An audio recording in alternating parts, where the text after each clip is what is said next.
vous. Et de 11h à 13h sur Europe 1, vous réagissez, témoignez au 01 80 20 39 21. Je salue évidemment notre camarade Laurent Tessier qui est là aujourd'hui. Bonjour à tous. Et qui a mis en musique l'émission que nous allons maintenant écouter ensemble. Et même tenter d'y participer ensemble. C'est l'idée. Tant qu'à faire, on va essayer de pas simplement de l'écouter. On va essayer d'être un peu moteur dans cette entreprise. Nous allons saluer, parce que c'est lundi, aujourd'hui, Fabrice Lafitte. Oui, mais je suis là aussi le mardi, mercredi, jeudi, vendredi. Oui, mais c'est lundi, vous avez c'est compris. Lundi, effectivement. J'ai bien compris le message. Et Bonjour, puis Pascal. Olivier Guénec, qui est là, immuable, qui ne Bonjour à prend tous. pas de vacances. Ah non, jamais. Alors ça, jamais de vacances. Et qui, la vie se résume à l'univers professionnel. Ah bah oui, Qui a complètement. installé désormais un lit de camp dans cette maison et qui Il y a ne que ça qui souhaite compte. plus sortir de la rue des Cévennes. Ah bah non, mais c'est aussi la passion qui me guide. Et oui, je travaille beaucoup, vous le savez. Hein. Bien Bah oui, sûr. oui, attendez. Vous appelez ça oui. travailler. L'hyperviolence des Méchant. jeunes, vous étiez très nombreux à nous appeler vendredi parce que ce sujet nous touche tous, nous inquiète tous. Comment on en est arrivé là? Est-ce la faute des parents, des politiques qui ont laissé faire pendant des années? Est-ce la faute des réseaux sociaux, des portables? La ministre de l'Éducation nationale, Nicole Belloubet, veut expérimenter une pause numérique au collège, que les ados laissent leur téléphone à l'entrée de l'établissement. Ça va sûrement changer les choses. C'est vraiment le sparadrap sur la jambe de bois, bien évidemment. Qu'en pensez-vous? Je voudrais d'abord qu'on écoute peut-être Emmanuel Macron vendredi qui s'exprimait sur l'école. L'école doit rester un sanctuaire pour nos enfants, pour leurs familles, pour les enseignants. Ce qui veut dire que nous sommes intraitables sur ce qui se passe à l'école. C'est toujours les mêmes mots, nous serons intraitables, nous ne laisserons rien passer, tout ça. Puis à l'arrivée, rien ne change. Peut-être parce que justement, on n'est pas intraitable et peut-être faut-il changer de logiciel, comme on dit. Jean-Marie Villain, il est le maire de Viry-Châtillon. Vendredi, après l'annonce du décès de l'adolescent, il s'est exprimé. Ils n'ont pas le droit de faire ça. Il faut apprendre aux enfants, quand ils sont jeunes, il faut leur apprendre que oui, il y a le bien, puis il y a le mal. Et puis le mal, on n'a pas le droit de le faire. Et surtout quand on le fait, on est puni. Donc il va falloir peut-être nous réapprendre à nous, à vraiment punir, à être fort, à être ferme aussi. Parce que c'est pas pour être ferme et pour être méchant avec eux, c'est pour leur apprendre que dans la vie, il y a des choses bien et il y a des choses mal. Ces choses mal, on n'a pas le droit de les faire parce que c'est toujours au détriment de quelqu'un. C'est une maman là qui a cassé sa vie. On lui a tué sa vie. C'est sa petite sœur qui est ici au collège. Et vous imaginez la vie qu'elle va avoir maintenant? Il était en larmes, c'était vendredi. Il est revenu d'ailleurs sur cette émotion ce matin sur CNews et sur Europe 1. Écoutez-le. Je suis un peu trop sensible ou tout ce qu'on veut. Moi, j'ai été touché parce que je suis en train de vivre. Parce que, et encore, moi, c'est pas très grave. Je le redis et je le redis. Moi, je ne fais que vivre ça d'un petit peu loin. On se rend compte que quand on met des moyens, parce que là, on a mis des moyens. La préfète a mis des moyens, le procureur a mis des moyens, les policiers ont été mobilisés pour finalement, d'une manière très rapide, enfin, je ne suis pas un spécialiste, mais 3 jours pour résoudre une enquête comme ça paraît quand même bien. Avant de vous donner la parole, c'est toujours bien d'écouter sur ce sujet tous ceux qui se sont exprimés. Nicole Belloubet, ministre de l'Éducation nationale, elle était hier sur France Inter. Je me demande s'il ne faut pas que nous procédions comme en Conseil des ministres où nous déposons le téléphone à l'entrée des collèges. Est-ce que ce n'est pas un embryon de solution, puisqu'on voit que circulent sur les réseaux des images qui sont prises dans le collège. Mais je dis, au fond, est-ce qu'on ne peut pas faire une pause numérique complète pendant le temps du collège, pendant les 8 heures du collège? Bon, d'abord, je m'étonne que ce ne soit pas déjà mis en place. Pour tout vous dire, je pensais qu'on n'avait pas le droit d'entrer, de se servir de son téléphone. Il y a des collèges où c'est le cas, on n'a pas le droit. On n'est pas avec même son dans la téléphone cour de en cours, récréation. j'imagine. Non, du Donc, tout. bon. Et puis surtout, c'est pas le sujet, bien évidemment. Et ce qu'elle dit, c'est juste. Bien sûr qu'un enfant n'a pas à téléphoner pendant qu'il était en cours. C'est même aberrant. Pour tout vous dire, je pensais... Après, il y a des enfants qui arrivent à sortir leur téléphone portable En cours. Ah ouais, je vous jure. Oui, ou à la récréation. Ou pour tricher aussi, il y en a qui trichent avec leur téléphone. Non, ça arrive. Bon, écoutez, je suis quand même très surpris de ça, mais vous me direz effectivement qu'aujourd'hui, on va de surprise en surprise. Prisca Thévenot, qui est porte-parole du gouvernement, elle était ce matin sur France 2. Écoutons-la. Je pense que nous, on doit pouvoir regarder ce sujet sans totem ni tabou et se dire comment on doit faire. Donc on doit se poser la question de l'interdiction des portables à l'entrée du collège. Légitimement, on peut se poser la question. Et il y a déjà des établissements qui testent ce genre de dispositif. Et ça va tout juste dans ce que le président de la République avait lancé, c'est-à-dire un travail plus global sur l'utilisation et la gestion de nos écrans. Donc, on va se résumer. Il y a un enfant qui meurt à Viry-Châtillon et se coordonnent les ministres pour dire on va enlever le portable à l'école. C'est ça la réponse. C'est vraiment, c'est intéressant comme type de réponse. On peut faire un numéro vert aussi, si vous le souhaitez.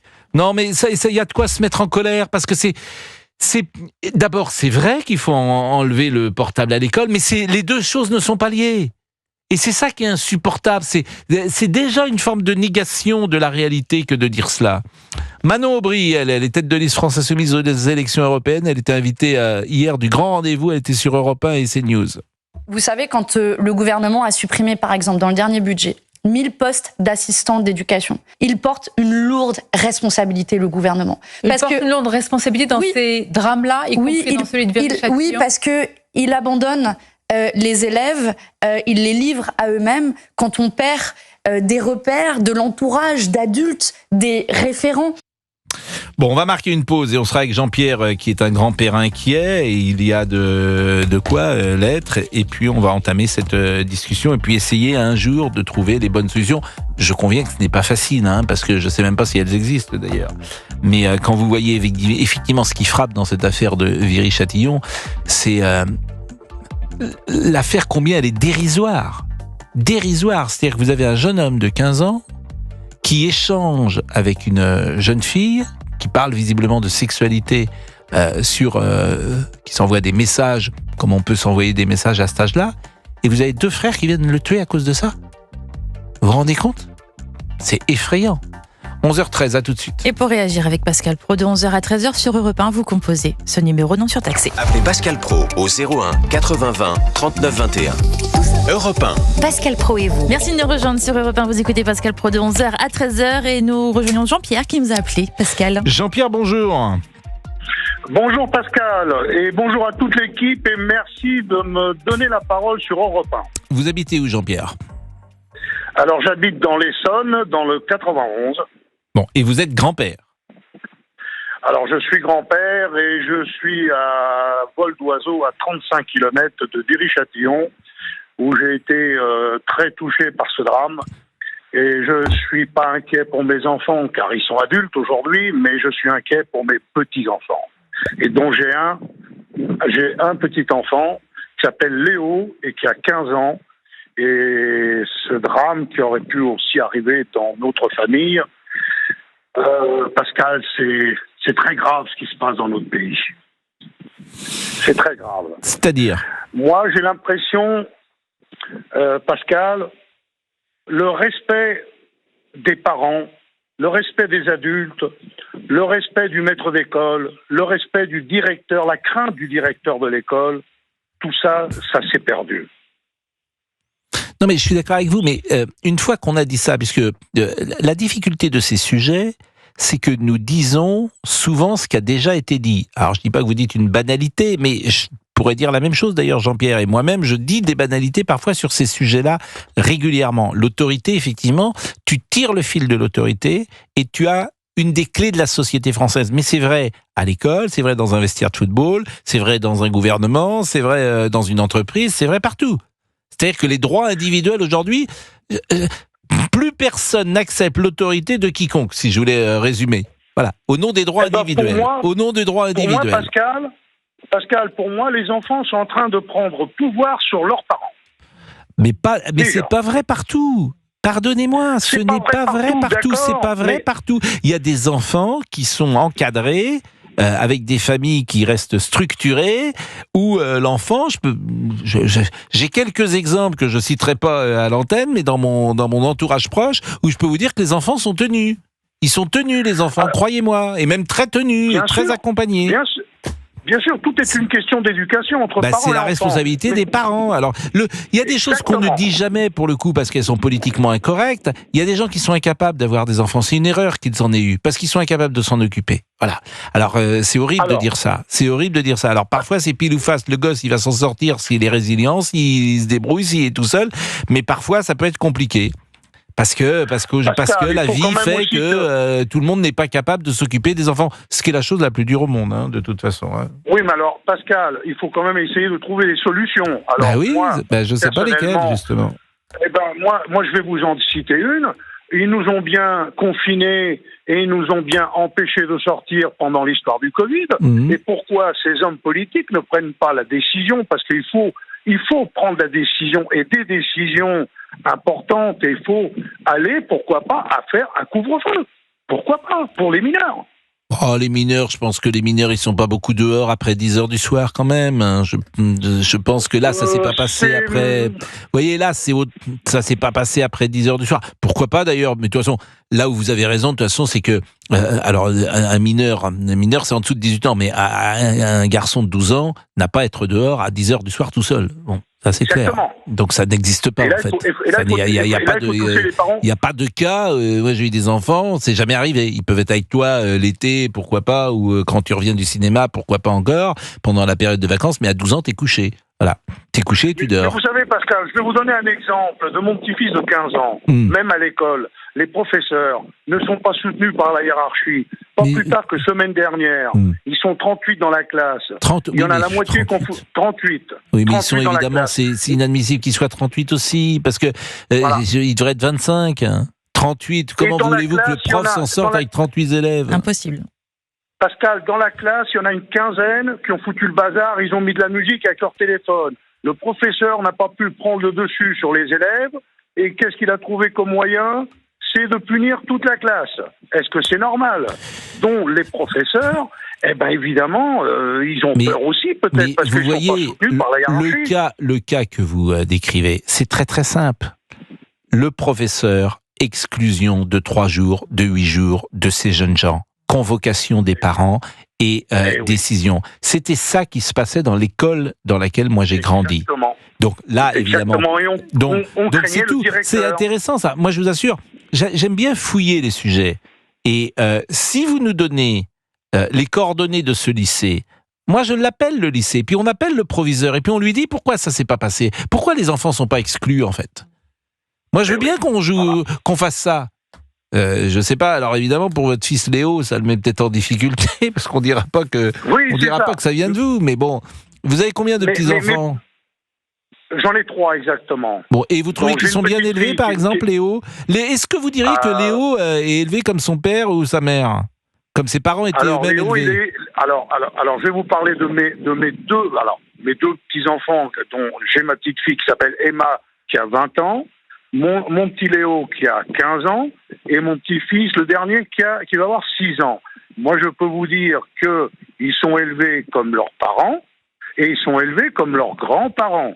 Alors, Pascal, vous voyez, donc il y a des familles où des traditions subsistent. Mais par exemple, si votre petit-fils était agressé par des jeunes gens, vous-même, dans quel état seriez-vous? On peut pas le dire, Pascal, parce que pendant cette période qui doit être très compliquée pour la famille, mais je pense que je serais très, très, très en colère envers déjà les personnes qui ont fait ce geste et en plus, après, envers la société, les dirigeants du pays qui n'osent pas prendre les vraies décisions. Oui, mais lesquels les vrais? C'est quoi les vrais? C'est quoi là? Les vrais, c'est quoi? Les vrais, Pascal, j'ai déjà évoqué, par exemple, celle de l'école. Ce n'est pas normal que ce professeur n'ait pas pris les décisions d'exclure ou de supprimer les téléphones, de mettre une panière. Moi, d'ailleurs, quand mon petit-fils m'a parlé de ça, je lui ai dit, et ton professeur, il n'a rien fait? Il m'a dit non. J'ai dit, moi, j'aurais été à la place du professeur, je mettais une panière sur mon bureau et je demandais à tous les élèves de mettre leur téléphone dans la panière. Oui, non, mais ça, je suis parfaitement d'accord avec vous. Mais on va essayer moi, vous m'intéressez avec le cas que vous avez décrit, parce que c'est des cas d'école, sans jeu de mots, et c'est vrai que c'est intéressant. évidemment de noter ça. Jean-Pierre, donc ils sont en vacances vos petits-enfants ? Alors, ils sont en vacances. J'ai emmené Léo avec moi. C'est joli, la grande Léo, est comme en prénom. fac, dont elle n'a pas le travail, on va dire ça. Mais Pascal, je voulais quand même rajouter, moi j'ai une éducation, je dirais, de mes parents, où on vous voyait mes parents. Les enfants, vous voyez les parents. Alors, je suis issu d'une immigration étrangère, dont, entre guillemets, portugaise, où on avait beaucoup de respect pour les parents et on les tutoyait. Non, mais c'était dans des familles extrêmement favorisées, généralement, le vouvoiement, parce que c'était dans des familles nobles ou de la grande bourgeoisie qu'on vous voyait ses parents. Noble peut-être en France, mais au Portugal, c'était la coutume, c'est-à-dire que les enfants, oui, tout à fait, Pascal, les enfants, vous voyez les parents. Ben oui, mais moi je trouve que c'est pas mal le vouvoiement, le voussoiement même, on devrait dire. Et même dans la vie professionnelle, moi je suis plutôt enclin souvent à vouvoyer les uns et les autres, et je trouve que c'est ce qu'on fait, on se vouvoie. Ça dépend avec qui, hein. Oui. Non mais taisez-vous. vous. Je retourne me coucher. Non mais je trouve que c'est pas mal. Ça met. Je trouve que c'est bien le voussoiement, et même j'ai connu des couples qui de temps en temps se voussoient. On dit se vouvoie ou se voussoie. Et pourquoi se voussoie ? Pourquoi on dit voussoie ? Parce que c'est le verbe voussoyer. Oui. On peut dire vous voyez ou vous soyez. Ça veut dire la même chose. Ça veut dire la même chose. D'accord. Mais en vieux François, je pense qu'on disait vous soyez. D'accord. Et je trouve que vous soyez peut-être plus élégant et plus adapté encore à ce type de pratique. Ah oui, c'est classe. Ça renvoie à quelque chose, vous voyez, d'un peu précieux aussi. Aristocrate, oui. Et un monde que vous connaissez. Oh oui. Que je fréquente, oui. Bien sûr, le monde de... Faudra qu'on fasse un sujet sur l'aristocratie. Monsieur. Avec grand plaisir. Tessier. On peut le faire demain. Mais non, mais c'est très intéressant l'aristocratie, parce que c'est un monde à part, vous savez. Ah, ça.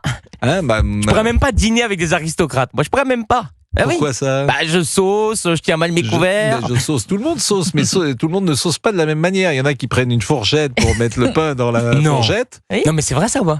Évidemment, et puis il y en a d'autres qui saucent comme vous plantez le pain. Et vous saucez en plantant le pain ?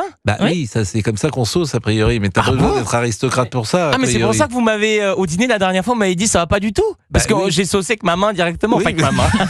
Vous pouvez prendre aussi votre assiette directement et la mettre à la bouche pour prendre la sauce. Hein. Ça peut être quand même. Ça s'appelle une écuelle dans ces cas-là. C'est plus une assiette. Une gamelle. Oui. Une gamelle. Bon. Il est 11h26. Léo, Léo. Jean-Pierre, avec son petit-fils. Quel âge vous avez, Jean-Pierre ? Je vais avoir 67 ans cette année. Vous êtes et vous avez déjà un petit-fils qui a 15 ans ? Et même 20 ? J'ai ma fille qui va... Ah non, on ne perd pas de temps dans votre famille. 49 ans. Ma fille va avoir 49 ans. Ah oui, on ne perd pas de temps. Hein. Bon, c'est bien. Moi, j'ai l'impression que dans la mienne, on perd un peu de temps. Mais c'est tant mieux. C'est tant mieux. Faut faire attention que ce soit pas trop tard au bout d'un moment. Comment ? Faut faire attention que ce soit pas trop tard au bout d'un moment. Je suis pas grand-père et je m'en porte pas plus mal. Il est 11h27. Bon, alors vous nous écoutez peut-être pour la première fois parce que vous êtes en vacances. Oui. Et ça, je salue La zone toujours C est en vacances. La zone C, c'est... On avait dit Paris, c'est ça ? Paris, Créteil, Montpellier, Toulouse, les académies. Voilà. Donc on salue les Montpelliérains, les gens de Créteil, les Parisiens, etc., qui sont peut-être d'ailleurs un peu disséminés dans toute la France et qui sont partis prendre quelques jours dans le sud-ouest, dans le sud-est, en Bretagne, dans le nord. Et je peux vous dire qu'à Nantes, les grands-parents étaient au rendez-vous pour récupérer les petits-enfants. Ah oui, vous êtes allé donner vos enfants. On a déposé ma fille chez Papy Mamie. On dépose les enfants sur la comme si c'était un colis. C'est les vacances. C'est Amazon. Les parents ont leur semaine solo. Ah oui, non, mais ça c'est bien. Donc ça, on retrouve un peu d'érotisme dans le couple. On ne vous dira pas ce qu'il a dit ce matin dans le bureau. Bah oui, parce que les enfants, parfois, c'est... On va tous rentrer tôt, là, je peux vous dire. Comment ? On va rentrer très tôt. J'ai dit à madame, tu rentres pas trop tard ce soir. Dis donc. Pour un dîner romantique. Je regrette pas d'être venu. Il est pas aristocrate, Laurent Tessier. Non, ça c'est... Bon, Cédric Chasseur, lui, il est venu avec sa chemise ouverte. Comme ça, et tout va bien. Enfin, il y a un t-shirt en dessous, faut préciser quand même. Oui, non, mais oui, bien sûr. Il est pas venu comme ça. Il est venu avec sa chemise Colmao. À tout de suite. Et pour réagir avec Pascal Pro, 01 80 20 39 21 de 11h à 13h sur Europe 1. Pour réagir et donner votre avis sur Europe 1, rendez-vous sur la page Facebook de Pascal Pro et vous, le journal permanent. Il est 11h32, Cédric Chasseur. L'Eure et la Seine-Maritime placées en vigilance orange crue par Météo France qui évoque des risques de débordement importants la nuit prochaine lors des pleines mers sur la Seine-Aval.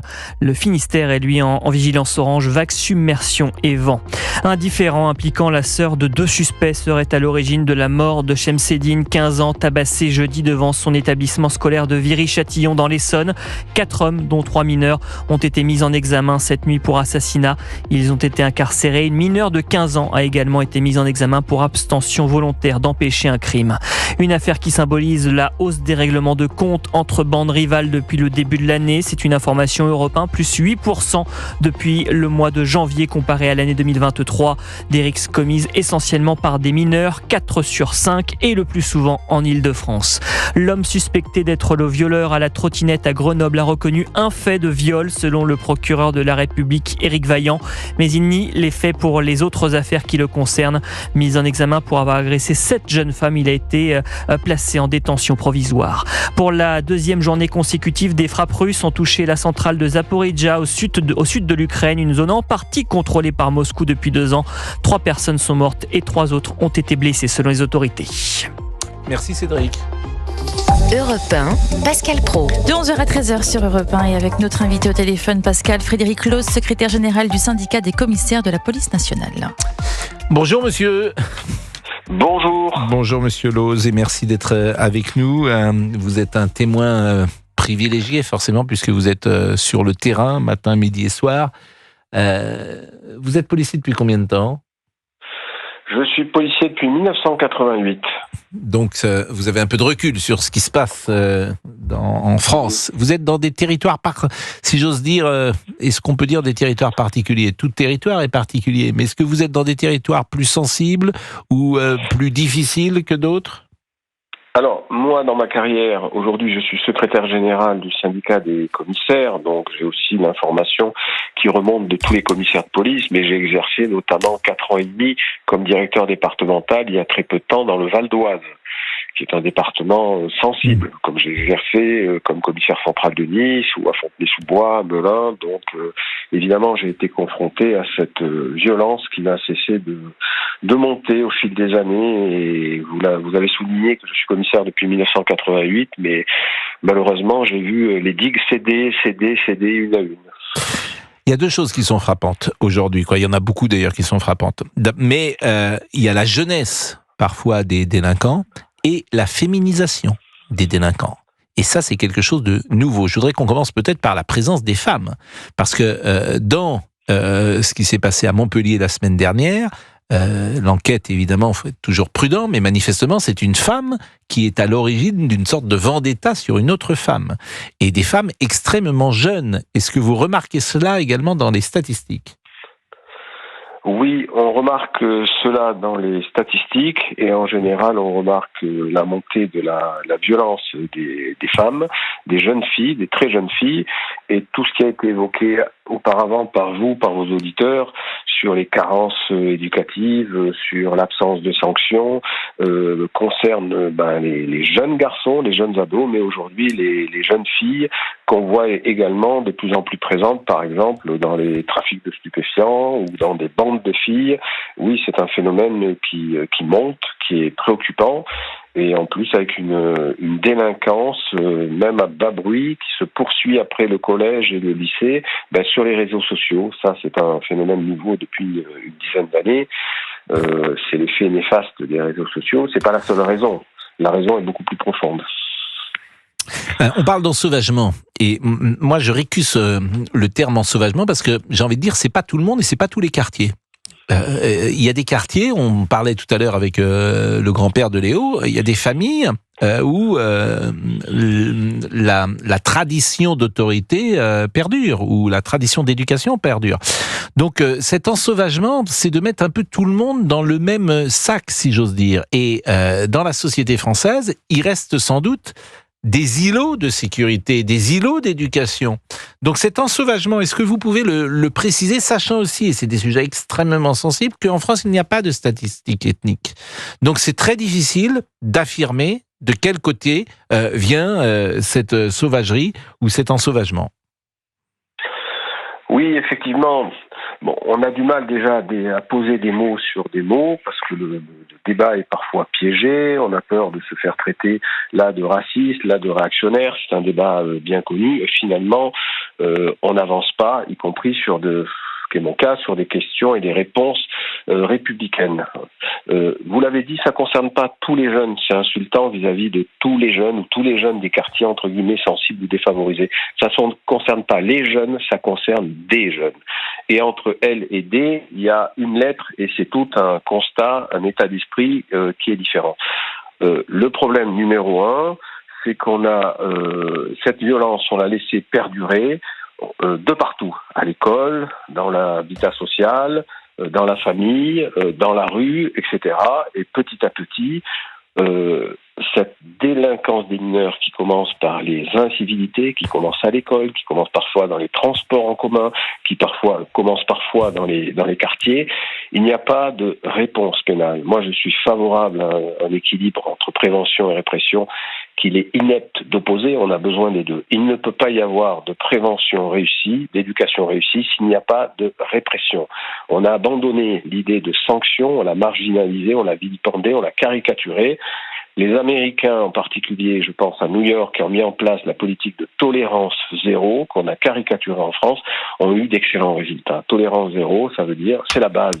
On sanctionne tous les actes, dès que ce sont de petits actes, de façon graduée, et d'ailleurs, le fait de sanctionner profite non seulement aux victimes, à la société, mais profite aux jeunes délinquants parce qu'on leur évite un parcours criminel qui va les mener à la misère, à une catastrophe. Et je parle même pas pour les victimes, en l'occurrence, on a eu un mort.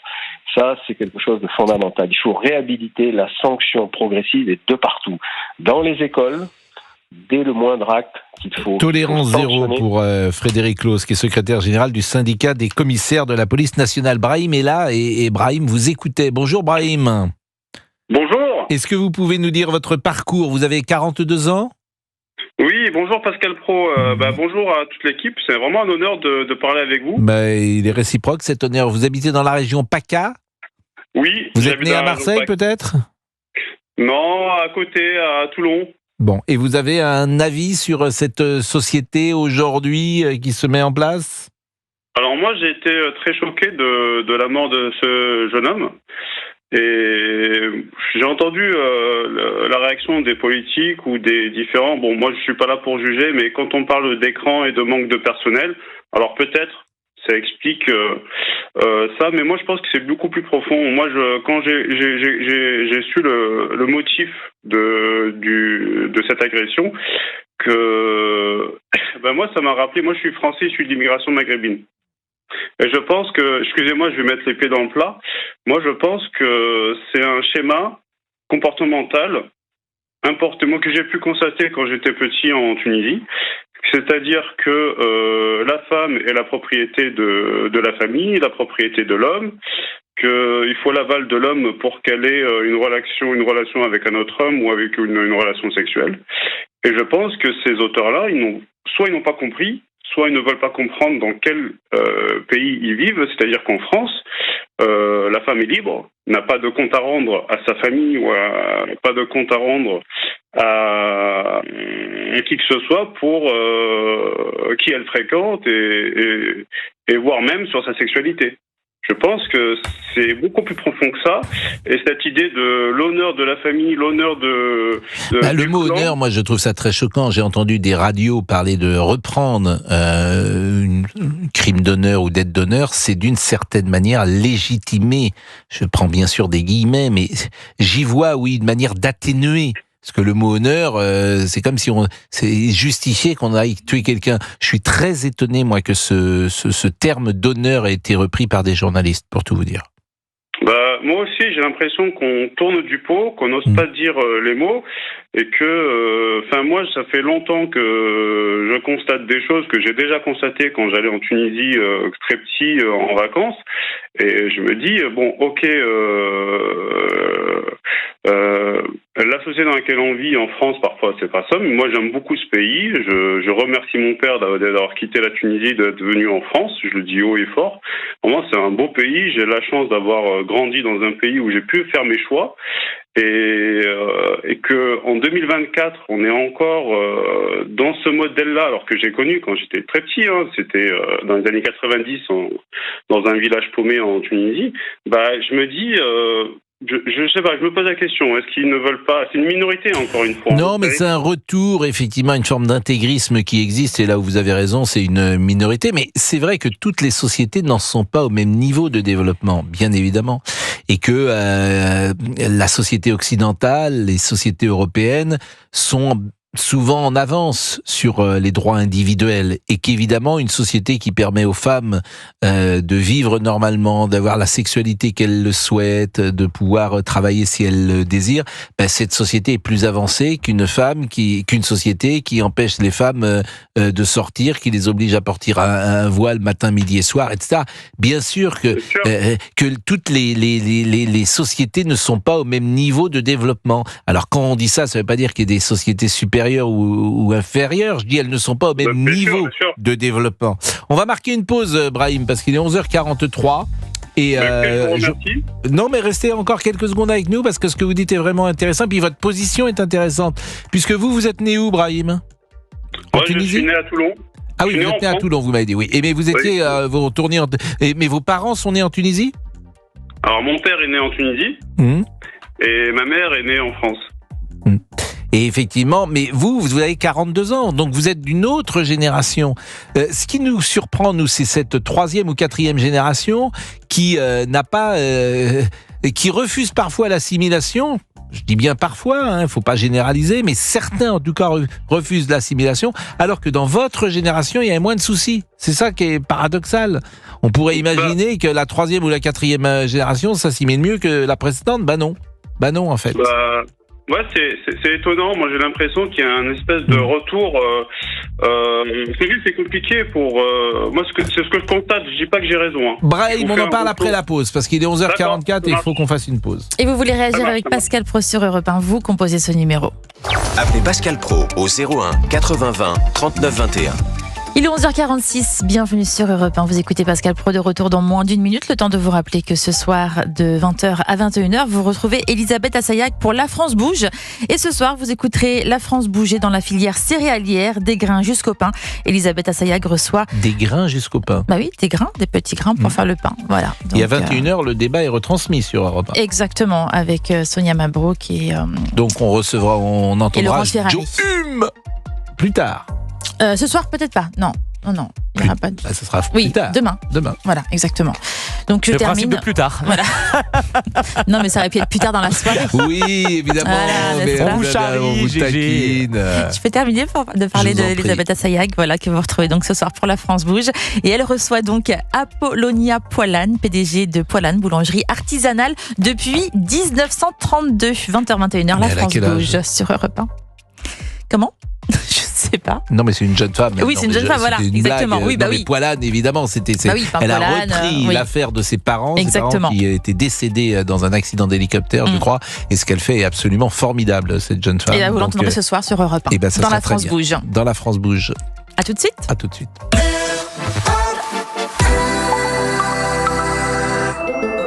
Tu fais quoi demain? Désolée, je suis pas dispo. Ah ouais, pourquoi? Car quoi? T'as mieux à faire, c'est ça? Car t'as un dégât des eaux, car t'as un dîner chez mamie. Mais non, car les quarts de finale de l'UEFA Champions League, quoi. Ah, ok, je peux venir?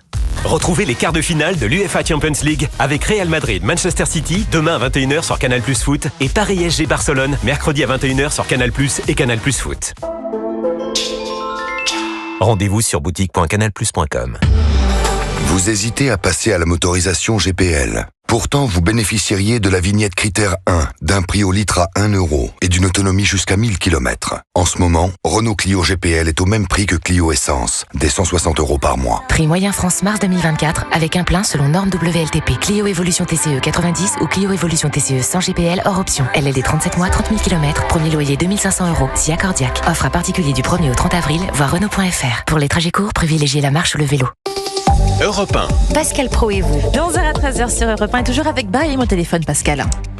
Brahim, on va terminer effectivement cet échange ensemble, mais je disais, le paradoxe, c'est que vous avez 42 ans et vous êtes d'une génération où les jeunes gens issus de l'immigration, même si je prends des gants parce qu'il ne faut pas généraliser, bien évidemment, tout le monde n'est jamais pareil, etc. Mais il me semble que dans votre génération, on ne retrouve pas les problèmes qu'on retrouve parfois dans la jeune génération aujourd'hui, notamment les très jeunes de 15 ans, 20 ans.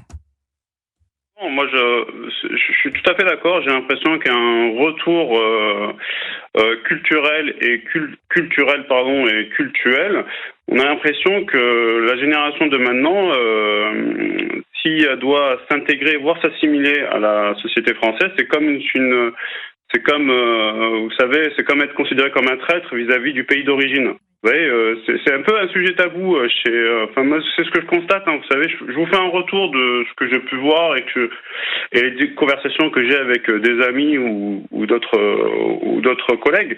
C'est que moi, c'est ce sentiment-là, c'est que